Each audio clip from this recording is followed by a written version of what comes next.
Guys, check out the killer record cases and stereo furniture at sidetrackedworkshop.com. Get your vinyl out of the crate and display your records in style. Save 15% with discount code TVG at checkout. That's sidetrackedworkshop.com.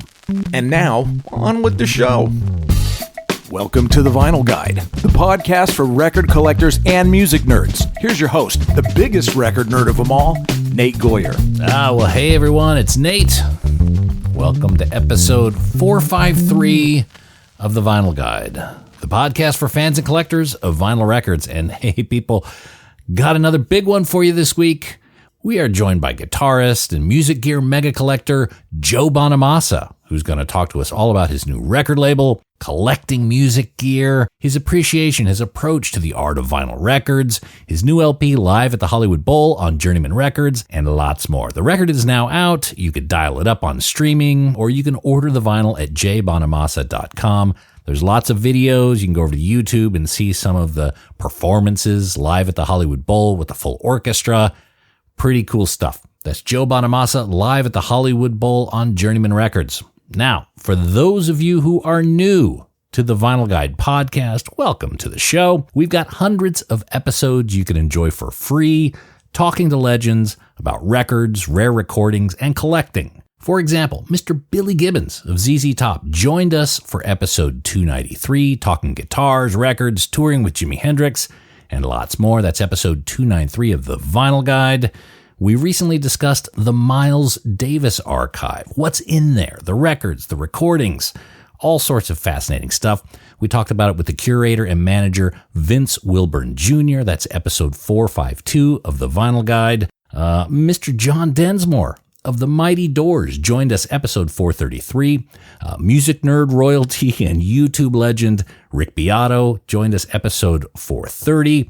Of course, production and engineering legend Mr. Eddie Kramer talks about working with Jimi Hendrix, Led Zeppelin, The Who, and more, episode 429. We even got to tour the Punk Rock Museum in Las Vegas with Fat Mike of NoFX, episode 428, and literally hundreds more episodes. Listen for free anytime. Just follow the Vinyl Guide in your podcast app and enjoy all those interviews I mentioned and hundreds more.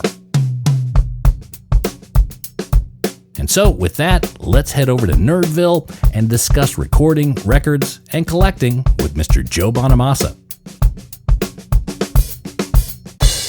All right, well, this week on the Vinyl Guide, we are welcoming Mr. Joe Bonamassa, who's celebrating a lot of different things. We'll make our way through the list here. Joe, first off, you've got this new label that you put together for different artists, including yourself, Journeyman Records. Is that right? Are we okay to blow the lid on this one? Oh yeah, it's been around for over a year. Here's the thing: is Journeyman is set up for two artists right now. We're going to scale it. Is taking what we've been doing for the last 17 years and applying it to other artists that we feel deserve the opportunity, and super talented people that are hiding in plain sight, and that may not have the machine of the music business behind them, and that was our story almost 20 years ago. It's like, it's like in 2004, 2005, we started promoting our own shows because nobody would take a chance in promoting us. And, and we slowly over the course of, at that point, 3 years between 2004 and 2007, slowly integrated our business into everything's under one roof. That's the merchandise. That's the record company. That's the concerts, the marketing, all of the above. And once we got there, we saw the proof of concept. And Journeyman is designed to take that concept and apply it to other acts. In this case, Joanne Shaw Taylor, who's been my friend for over 20 years, and Robert John and the Wreck, who are really hardworking. I call them kids because I just turned 47, but really hardworking lads from Southern California that when they get in front of an audience, people root for them.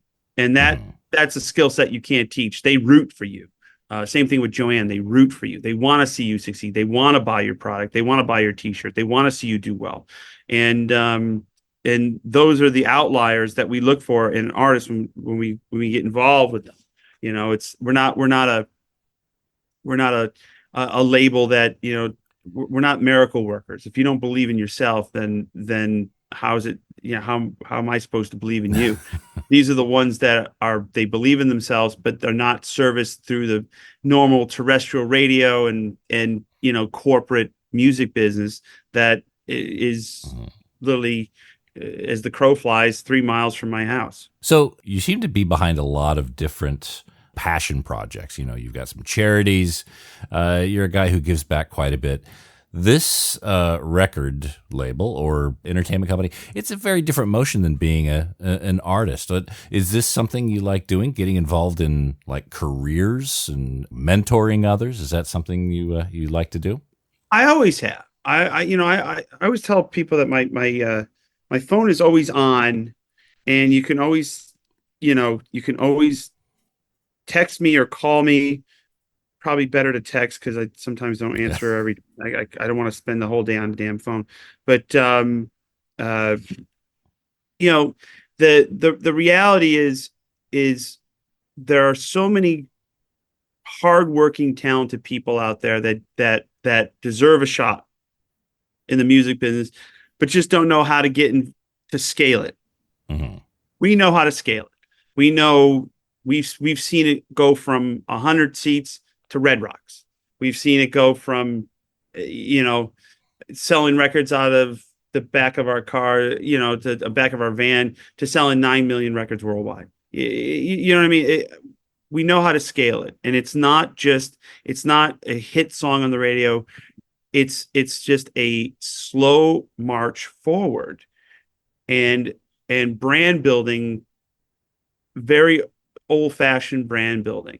And now, with social media and the internet and being able to find fans worldwide, where before you'd have to take out ads on the, in magazines and show the industry that you're behind an artist. Now you can, for free, pinpoint that marketing to actual fans that are going to buy the records. I never understood spending thousands of dollars on full page ads in industry only magazines to advertise to people that get the records for free.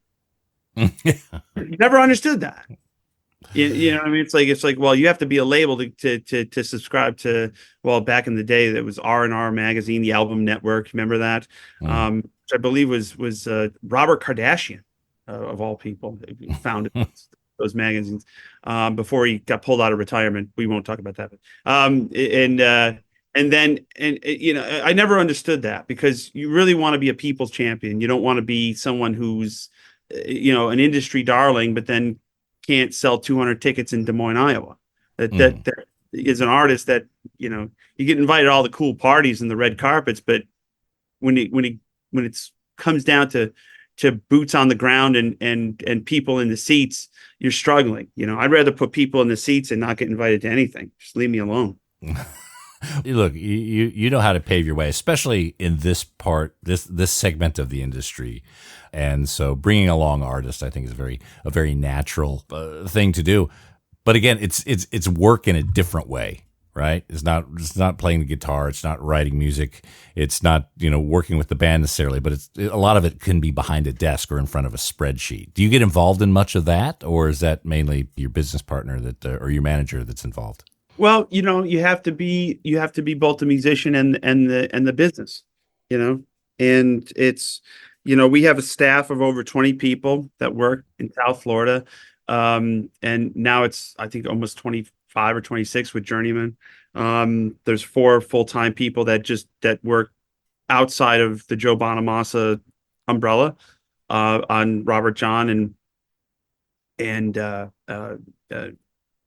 Joanne Shaw Taylor. And, but for years and years and years, like, we had a staff, full office staff, that all they did was, there was people in charge of sales, people in charge of the record company, people in charge of merchandise and creative development, and all of the the apparatus and machine of a label. Only it was singular focus. It was one artist. And it's everything. When you promote your own shows, you have people that help that are in charge of buying ads. And when you or getting avails or negotiating rent caps when people come back and want to charge you way too much because they think you're, like when you first go in there, they think you're just some, idiot that's going to do it once. And then next thing you know, we have 20-year relationships with these venues, and we're no different than Live Nation or AEG or Bill Silva, whoever promotes a show. And that's, once you start, you have to kind of force your way into it. And once you get established, then it becomes a lot easier, and they know you're legit. Mm-hmm. Okay. And I suppose even bringing up some of these artists right now, you say, the office, the focus is on one artist. Now you're bringing others up there. It will also eventually perhaps reduce the pressure on you to constantly be out there or to be doing things to keep a staff of 20 plus people going. You could then have a whole stable of artists that allow you perhaps a little bit more artistic, creative freedom. I'm not doing that. I'm not doing the journeyman thing for the money or for my 401k. It's artists that I believe in, that I want to see succeed. Mm-hmm. And I've done this long enough, and I know when I know when the expiration date is, and for me it's maybe 13 years before I like slow it down and do 10 shows a year and then slowly fade off into the sunset. That's I'm not doing it for that. I'm doing it because I believe in these people, and I do it because I feel that there's a playbook that we've developed over the last 17 years that will apply to other artists other than me. I mean, I tell everybody, man, if I can do it, anybody can. You just got to work hard, and you got to commit, and you got to want it. If you want it, you can grab it. And there's no pre-existing conditions. There's no like, well, I don't work on Sundays. Yes, you do. You do now. And it's like, well, I was supposed to go to my friend's birthday party, but so I'm going to have to cancel the interview at the Grammy Foundation. No, you're not. You're going to send a card and you're going to go do the interview. You know what I mean? Like you have to make those compromises, and nothing is sacred, and because opportunities come up all the time. And if they're good opportunities, then you take them. I honestly, you don't want to just be known as going to an opening of a box, but you also want to be like, hey, listen, I'm pragmatic about this, and this is going to move the needle. So you have to wade through a lot of stuff like that. Yeah. Well, I don't think anyone will ever accuse you of not working hard, Joe. Yeah. But I also don't go to an opening of a box. I don't go to anything. I just leave me alone. Right. Yeah. So, you're a sound guy. You've got a lot of vintage gear. Obviously, you're a bit of a connoisseur of audio. Do you have a record collection? Do you listen to music on vinyl? I do listen to music on vinyl. I think it's the only real vehicle in this house here in Laurel Canyon that I have to listen to music is vinyl. I don't have a CD player up here anymore. And it's vinyl. There's a reason why people are going back to vinyl, is because the younger generation doesn't know what it's like to hear music in order in which the artist intended it. We are so programmed in the last 20, 25 years for it just to be a random grouping of songs by multiple artists on a playlist. And to the point where I remember when iTunes first launched, and I'm sitting there going, this record's in the wrong order. This isn't the right sequence. And when you drop the needle on a vinyl, on a good sound system, now you don't have to have the full rig with the directional cables and a $30,000 pair of speakers. You can go to any secondhand shop and get a nice old power amp, a preamp, and a couple of speakers, and for less than $1,500, adjusted for inflation now, you can get yourself a really great listening experience that will take you back to the time where people listened to music as an event. When people would line up outside of a record store, because Peter Frampton's new album was coming out, or the Allman Brothers were releasing live at the Fillmore. It was an event, and then they couldn't wait to get it back home, slap it on their turntable and listen to these things in their entirety. And that's why I believe vinyl has become so popular now. In music is because of that, and it's for those who weren't there in the first go around. It's a taste of nostalgia that they only heard about through their parents or anybody up to Gen X. Yeah, you brought up something that maybe isn't talked about as much, is the sequence and the sculpting of the listening experience that an artist would have. The artist wanted these songs in order 1, 2, 3, 4, 5, not too dissimilar from how an artist like yourself would want to construct a live show. You have the intros, the peaks, the valleys. You manage people's emotions through that period of time. And a vinyl record, it does that as well. Yeah, and you want to hit them hard on the first song and make them want to flip it over on the last song on side A. I mean, there's no different. It's like the sequence of a play. It's peaks and valleys and arcs and I can take the same 15 songs that I play every night and put them in order in which that 2 hours seems really slow. I can also put them in order in which they fly by and people go, I can't believe he's already done. It's like, well, no, it's been 2 hours, and that the art of a sequence is something that is really, really important, but has kind of been cast aside. And, that's why I think vinyl is important these days. Now, the hipsters that are saying, man, cassettes are coming back. Stop it. I please stop it. Like, you think I'm going to bring my Walkman and drag that out of retirement? Stop it. Cassettes were shitty back in the 80s. Okay. The machine would eat the tape. Okay. It wasn't like a vinyl or even a 16-bit CD player. I would take that over a cassette. Cassette were just something you throw in your car while you were in traffic, and then, oh my God, I got this new car. I got a CD player. And then now, oh my God, I don't even have a CD player and I got to stream it off my phone. Vinyl still has an important part of the music business. Does it replace CD sales? Absolutely not. But has it helped artists connect with fans and do cool things to get them to buy physical product? Absolutely. Mm-hmm. Well, you've clearly got the collector gene with your gear, certainly, and I imagine other things as well. Do you have a record collection? Are you a bit of a record nerd in the same way? I have enough to get in trouble. Probably have 200 or 300 records. Not like some of the members of my band who have thousands of records, and it's rare first pressings. I don't get involved in that. I have too much stuff with the guitars and amps, and so storage is a big problem.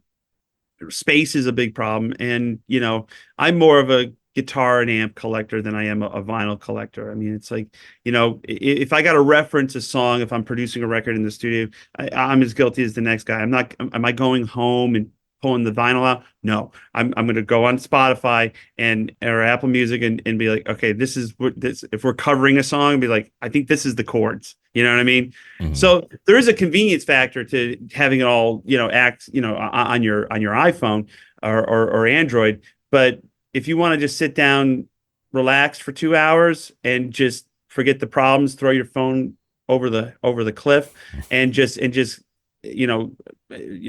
focus on just music, there's nothing better than just dropping the needle on side A of BB King live at the Regal, and it takes you on a journey.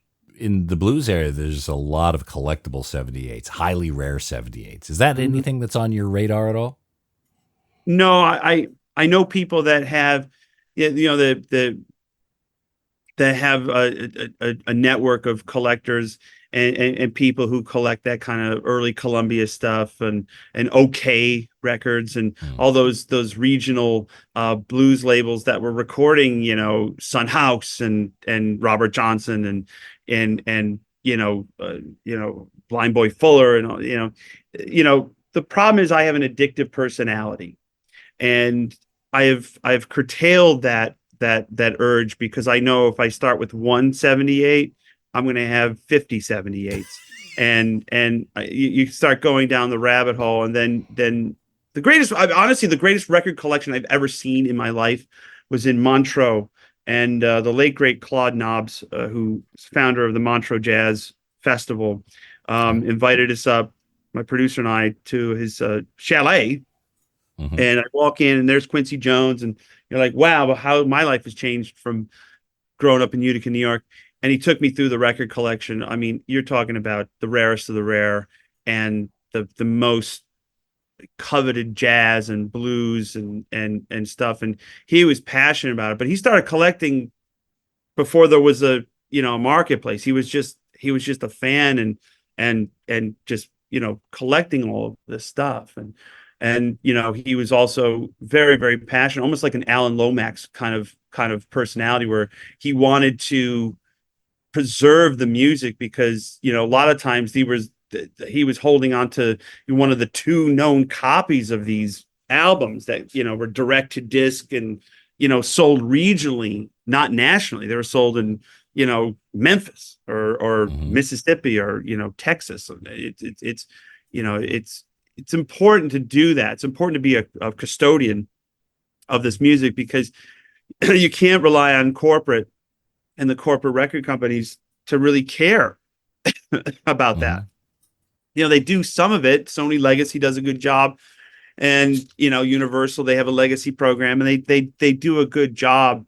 But there's a lot of stuff that's fallen through the cracks, and the collectors of vinyl, especially very rare blues and jazz, are holding history. They're holding a direct link to our past and our musical legacy. I would imagine there's still a lot of material that hasn't made its way to the digital format. It was put 100%. Out on record, and that's where it stays. So you probably were able to hear a lot of things you never thought you'd be able to hear in that record collection. Well, I have a hard time finding stuff that I have in my collection of CDs, and a hobbyist level collection of vinyl on an iTunes. You're like, well, where's this Rory Gallagher record? What's why is the John Mayall collection now a compilation? Where's the Hard Road? Where's the Beano record? Where's the one with Mick Taylor? There was why is a song missing from Blues from Laurel Canyon? It's like and that's just John Mayall. You know what I mean? And it's like people don't know the difference, and they just assume that that's what it was, and so it's important. And vinyl collecting is great, because it doesn't have to be super expensive. You could find good vinyl, for under $20 that is just for your listening pleasure. And that's what it really is supposed to be. I know the people that go, well, it's got a ring on the cover. It's this, it's that. Well, that's because, it's the difference between collecting, investment grade guitars and ones that have been beat up and refretted. It's the same thing. It's, are you going to play the guitar, or are you going to look at the guitar? And there's pros and cons to both. Mm-hmm. Yeah. You're going to get some that are a little bit beat up, but sometimes that's part of that's the life of it. There's the one guy who collects white albums, nothing but white albums. I don't know if you've seen that, Joe, but right. He collects nothing but white albums, what's interesting is all the people, how they responded to that white, how they drew on it, how they wrote their names or doodled about the Beatles or whatever. And I imagine that would be the same as picking up old Les Paul, 60s Les Paul, and it's got marks all over it and buckle rash. Well, yeah. That's part of the life of that guitar, and it should be kind of revered. It's not a detractor necessarily. No, and you're also, in terms of a guitar, you're looking at something that's been played for 70 plus years, or 65, 70 years, I'm talking about electric guitars, and you're going, my God, how many songs and what kind of songs have been played on this? And it's you're again, you're a custodian of history, not just a collector because it's an investment. I don't look at any of my collection as an investment. I look at as I'm a custodian of history, and I want to make sure that when I'm done with it, it goes to the next person in the same condition as which I found it. So, what do you think will have you've amassed a quite a sizable collection of gear. Yeah. You seem to have a similar issue that a lot of us record collectors have, is like at some point, we're moving on to the next plane of existence. What's going to happen to your gear? Do you have any thoughts or ideas of how it should be managed afterward? Hey there, all you record nerds. I want to tell you about BagsUnlimited.com. BagsUnlimited.com has a huge selection of vinyl record supplies. Whether you collect LPs, 7-inch singles, 78 shellacs, or anything in between, BagsUnlimited.com will sort you out. From polyline sleeves to cardboard record mailers to 7-inch storage boxes and archive quality record sleeves, protect your records of any size and shape at BagsUnlimited.com. Whether you have a small personal record collection or you're running a massive record shop, you can grab a small supply or even buy in bulk at BagsUnlimited.com. And they've got some really incredible, unique stuff. BagsUnlimited.com even has special size sleeves made especially to protect your box sets, storage boxes and sleeves for cassette tapes, protective supplies for reel-to-reel, and yes, even 8-tracks. Just go to BagsUnlimited.com, click on audio supplies, and prepare to be impressed by all the options they have. That's BagsUnlimited.com. Yeah. You seem to have a similar issue that a lot of us record collectors have, is like at some point, we're moving on to the next plane of existence. What's going to happen to your gear? Do you have any thoughts or ideas of how it should be managed afterward? I mean, it's never going to all be together. I know a lot of great collections that got broken up. I don't know any of them have switched hands in totality. Right. And that's fine by me, and you just want to know that wherever it's going to go, it's either going to be used or it's going to be appreciated or both. And when you're dead and gone, not to sound cynical, do you really care? Well, the thing I did my job. If you want to, kick this amp over and recreate the Chuck Berry scene of Back to the Future, I don't care. It's yours to kick over. Well, the thing that I'm trying to do is not leave my family a problem. Right. Right. I've selected a handful of things that I think best represent me, and the rest could go to the highest bidder or whatever to support the family after I'm gone. But part of having a collection is that responsibility you have, the stewardship of it.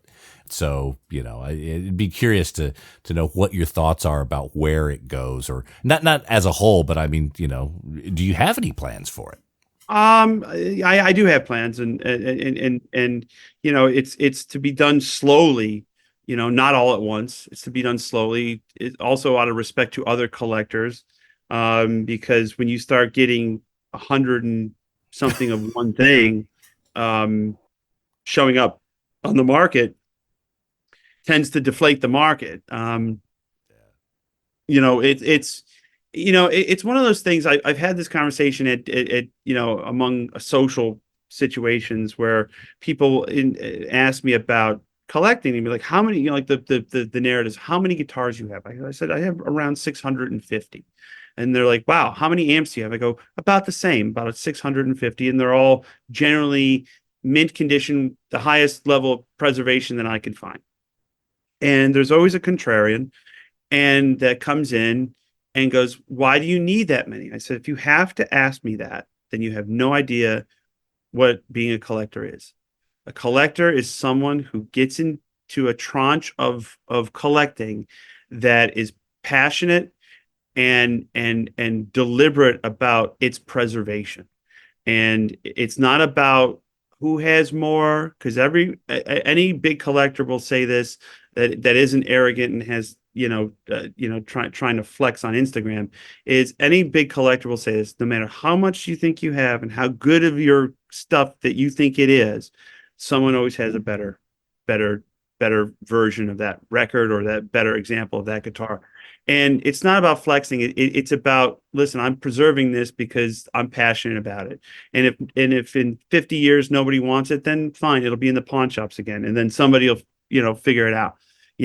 But I don't see that happening because I think people still, American music and American guitars and amps tend to be timeless.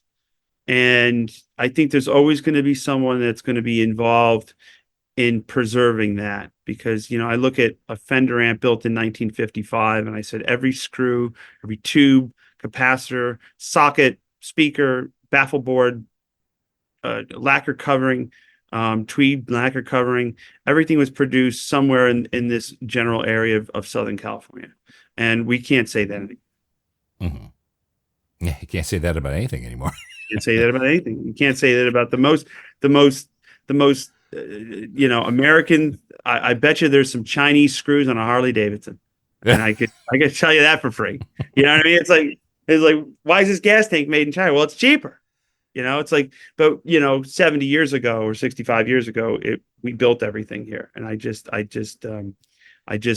find it to be intriguing, and it's the last of the great manufacturing and ingenuity that this country has produced. All right, let's say at one point, you got a massive collection. Managing it is probably takes its own little team to keep things, Yes. Change out capacitors on all these old or actually, do you do that? If an amp is from the 50s, some of those parts may no longer work.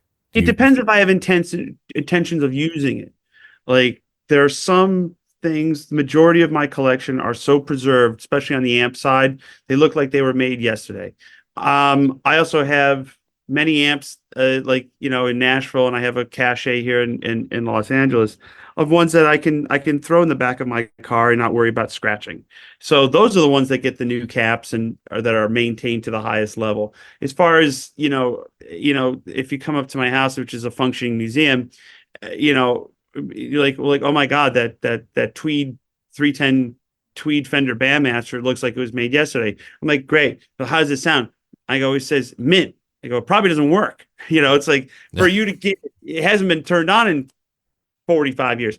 The thing is, to get everything up and running at a high level, it becomes counterintuitive, because if you don't have any intent of amplifying guitar with it, I'm just preserving these things for someone else. Now, if they decide that it's worth, beating up and I always say it's only mint once.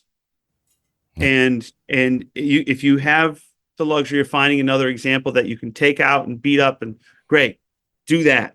Don't beat up the mint stuff, because it's only mint once, and there's a finite amount of it that has survived. The longer we go into this thing, the rarer it becomes to find stuff that isn't been like really abused and used. Mm-hmm. So, Joe, let's say at one point your house is on fire. You have to grab 3 guitars. Which ones are they? I'm gonna grab the picture of my great grandfather playing trumpet with the Mickey Kaleo Orchestra in 1920. I'm gonna grab his trumpet. The rest of it, I don't give a shit. Okay. I don't care. I because when you still got room for 2 guitars, by the way. And I have a drill. I can grab 6 under. I can carry 3 in each hand. Here's the thing. It's like, it's the same logic as like, if you're stranded on a desert island, which guitar are you going to bring? It's like, if I'm stranded on a desert island, I got bigger problems than grabbing a guitar and amp and going like, how am I gonna do the whittlies while I'm trying to contact the outside world? Generally, fires, like if your house is on fire, you generally have a very short amount of time to save yourself, and human life is worth more than any object. Sure, Joe, but I'm not sure the rules of which we're playing here. Just what are the top 3 kind of precious guitars, like the ones that you're like, oh my God, this is like my go-to, or something incredibly special memory with it?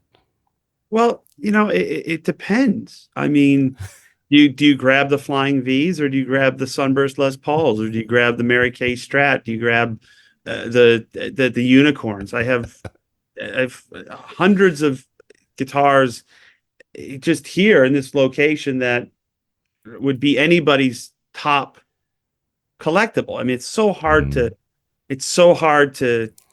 choose. And again, if the canyon's on fire, I got bigger problems than that. And I got 2 minutes. Like I don't have a semi truck parked in my front yard. Okay. All right. We'll move on from that one then. Look, you've collaborated with so many musicians. Who's left on that bucket list you'd like to play with?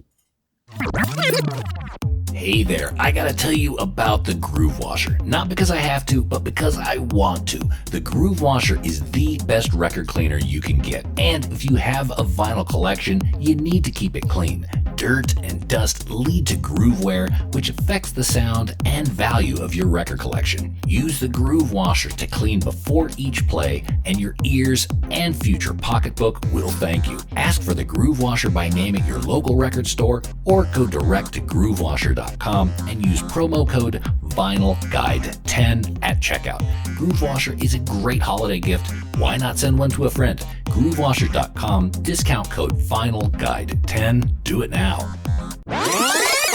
Hey there, audiophiles. If you're seeking stylish furniture to showcase your stereo and record collection, well, look no further than SidetrackedWorkshop.com. Sidetracked Workshop designs extraordinarily elegant record cabinets and consoles that add sophistication and panache to your music hobby. Handcrafted in the good old USA in the vinyl-loving city of Portland, Oregon, Sidetracked Workshop's designs are a music lover's dream. Made with real walnut veneered wood and brass accents, these gorgeous designs add class and taste to the record room and ship fully assembled and ready to enjoy. Just check out the designs for yourself at SidetrackedWorkshop.com. Look, you spend thousands of dollars on records. Don't keep them in a crate, and don't risk your records on those feeble wooden pegs from IKEA. Your music deserves the dignity of Sidetracked Workshop. That's SidetrackedWorkshop.com. Elegant solutions for the vinyl lifestyle. You've collaborated with so many musicians. Who's left on that bucket list you'd like to play with? I've played with just about everyone. I think that the thing I'm most proud of, I play with just about everyone I could think of at this point. All my heroes. Is obviously I play with B.B. King, I play with Buddy Guy, I play with John Lee Hooker, I played with Albert Collins, I played with James Cotton. The last I shook Willie Dixon's hand. Didn't play with him, but I shook Willie Dixon's hand before he died. I never met Albert King. Wish I did, but he died when I was in 8th grade, and we never crossed paths, even though I was active playing at the time. The thing I'm most proud of is that I've played with every member of Cream individually, not all together. So I've played with Eric Clapton. I played with Ginger Baker. I've played with Jack Bruce, and I always say that's probably the coolest thing I've ever been involved with, because Cream was such a major, groundbreaking influence on my music, and to have the opportunity, or had the opportunity to play with two of the late members of Cream, it was really special. And the last guy I played with of the band was Ginger Baker. And he was as advertised. I watched the movie. I knew what I was going to. He was as advertised. He was consistent with the movie. On brand. He was on brand. And I did it. And I'm happy for it. And I wouldn't trade any of it. It's so many great musicians that have influenced me. I wish I would have met Rory Gallagher. I never met Rory Gallagher, but it's like those are the people that really, changed my life. I was a month away from meeting Stevie Ray Vaughan, and he tragically died in August. I was supposed to play with him at Jones Beach in September of 1990. He died in August, and Danny Gatton was a huge, mentor of mine, and I'm glad I got to play with him before he died. And so when I look back at all these people, I've pretty much, ticked all my boxes, Blues music is so emotive. Do you find yourself playing better on nights when you're in a this particular mood, melancholic or something? I mean, how do you get yourself in the mood to put on a show? Oh, being like, I'm an entertainer. So I know I have to go out there and I have to tick the boxes, and I know I have to hit the marks, and I front it, and it's a show. It's not like, well, what do I feel like playing now? I mean, I don't do that. Mm-hmm. It's a show. And the best nights are the ones that you kind of, you're in this state of in between, like being in the moment and being kind of outside of your body. And those are the ones that you play, you're relaxed, but it's vital. And those are the ones you wish you could bottle. The ones that you're hyper conscious of, like a mistake or just your situation, those are not your best nights. The ones that you're kind of zoned out, those are not your best nights. It's the ones that you're vital, you're in control of everything, the audience is with you, but you're kind of outside of your body, and you're able to time compress, and you hear things in longer stretches of time than they're actually going by to the audience. And those are the ones that really, to me, are the best nights. And it's not putting myself in a mood. I don't have any music in the backstage that I warm up to, or any of that kind of stuff that puts me in the mood. No routines or superstitions or anything you do? I suit up at 7:30. I never sit down.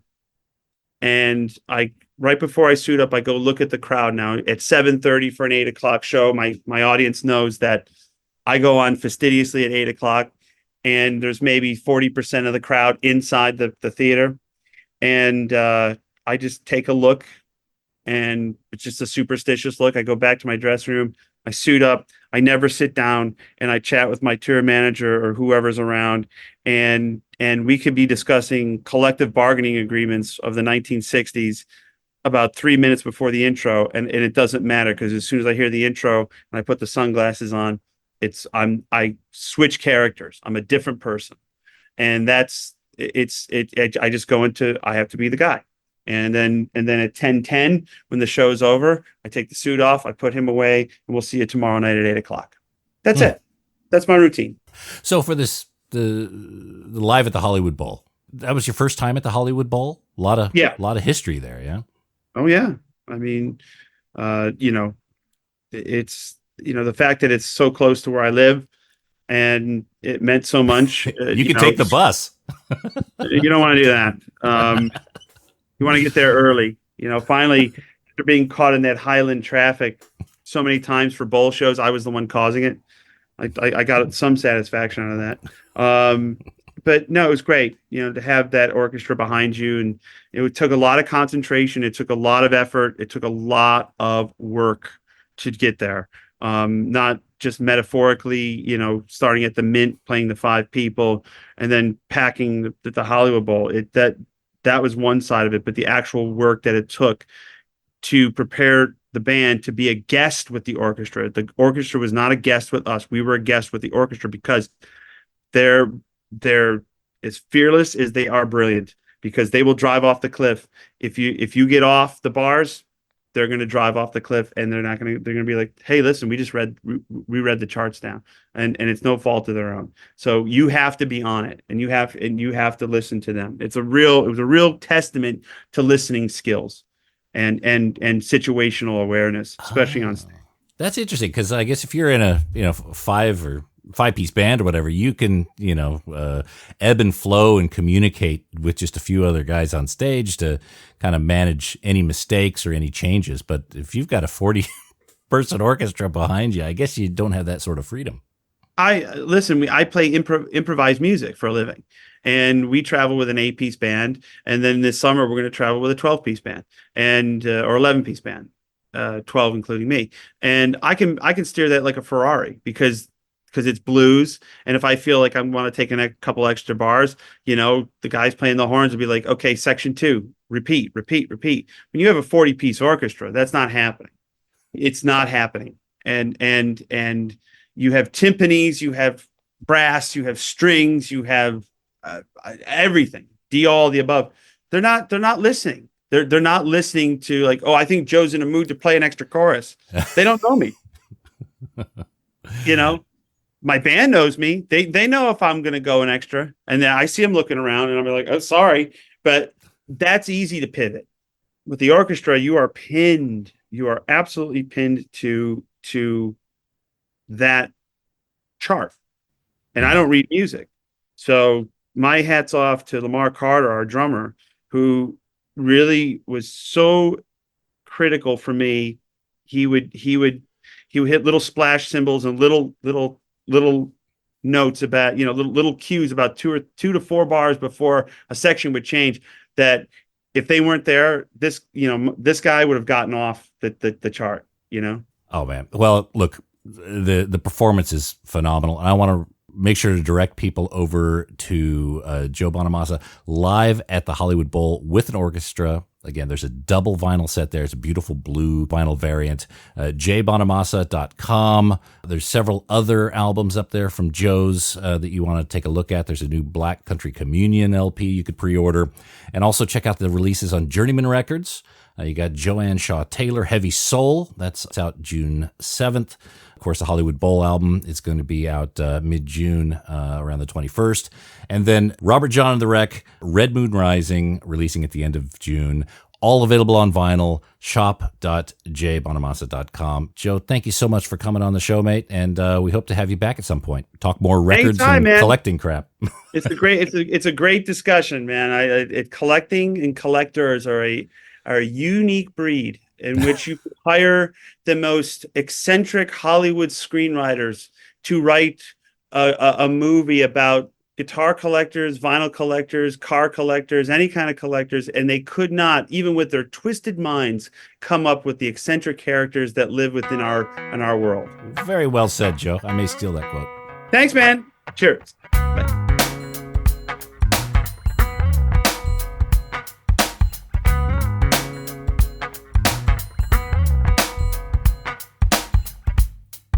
Oh, man, that went far too quick. Joe's interview schedule's pretty tight these days, but we're going to try to get him on for an extended interview later in the year. In the meantime, Joe Bonamassa live at the Hollywood Bowl, out now on Journeyman Records. Dial it up on streaming to enjoy, or just order the vinyl at jbonamassa.com. And that's it for this episode of The Vinyl Guide. Thank you so much for tuning in. Huge thanks to those of you who are sharing these episodes on social media, putting them on Facebook, tweeting them out on Twitter, putting them in the Facebook groups or the Reddit forums. That is hugely appreciated. And those of you who are leaving us positive reviews, that kiss is for you. We'll be back shortly with a brand new episode. So until we talk next time, get out there and buy some records, people. Cheers.